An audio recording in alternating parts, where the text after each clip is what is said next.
La penya inaugura aquest diumenge 6 d'octubre, a partir de les 12 del migdia, la seva temporada a la Lliga Femenina Endesa i ho farà a la pista d'un València Bàsquet que diumenge 29 de setembre va ser campiona de la Supercopa Endesa que es va jugar a Alcantarilla, a Múrcia.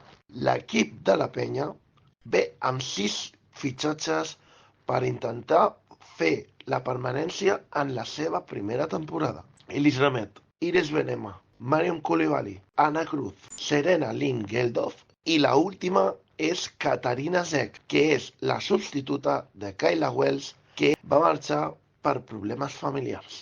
Les 6 jugadores que la penya manté de la temporada passada són Elena López, Laura Piera, Inés Santibáñez, Deva Bermejo, Alima Dembélé i Rebeca Cotano. El partit podrà seguir íntegrament pel canal FEP.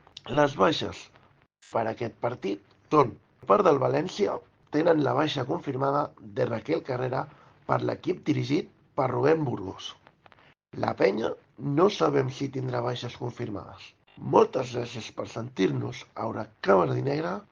Subscriviu-vos, activeu la campaneta i esperem que nosaltres des de València portar la primera victòria a Badalona. Força penya!